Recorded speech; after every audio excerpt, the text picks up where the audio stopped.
ಬೆಂಗಳೂರಿನ ಚಿನ್ನಸ್ವಾಮಿ ಸ್ಟೇಡಿಯಂನಲ್ಲಿ ಬಳಿ ನಡೆದಿರುವಂತಹ ಕಾಲ್ತುಳಿತ ಪ್ರಕರಣಕ್ಕೆ ಸಂಬಂಧಪಟ್ಟಂತೆ ಎಂಎಲ್ಸಿ ಎನ್ ರವಿಕುಮಾರ್ ಆಕ್ರೋಶವನ್ನು ವ್ಯಕ್ತಪಡಿಸಿದ್ದಾರೆ. ಭದ್ರತೆಯನ್ನು ಒದಗಿಸೋದಕ್ಕೆ ಆಗಲ್ಲ ಅಂತ ಹೇಳಿ ಪೊಲೀಸರು ಹೇಳಿದ್ರು.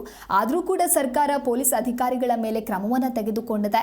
ಖಡಕ್ ಆಫೀಸರ್ ಕಮಿಷನರ್ ಮೇಲೇನೆ ಕ್ರಮ ಆಗಿದೆ. ಈ ಎಲ್ಲ ಕೇಸನ್ನ ಮುಚ್ಚಿ ಹಾಕೋದಕ್ಕೆ ಜಾತಿ ಗಣತಿಯನ್ನ ಅಡ್ಡ ತಂದ್ರು ಅನ್ನೋದಾಗಿ ಕಾಂಗ್ರೆಸ್ನ ವಿರುದ್ಧ ಎಂಎಲ್ಸಿ ಎನ್ ರವಿಕುಮಾರ್ ತಮ್ಮ ಆಕ್ರೋಶವನ್ನ ವ್ಯಕ್ತಪಡಿಸಿದ್ದಾರೆ.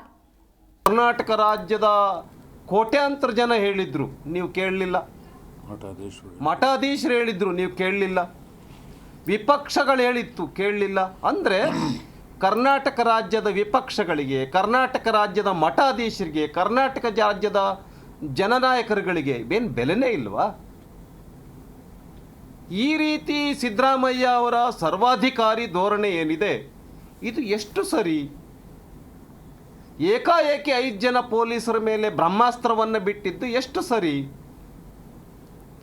ಈ ಥರ 10 ಪ್ರಶ್ನೆಗಳು ಜನರ ಮನಸ್ಸಿನಲ್ಲಿ ಇದೆ.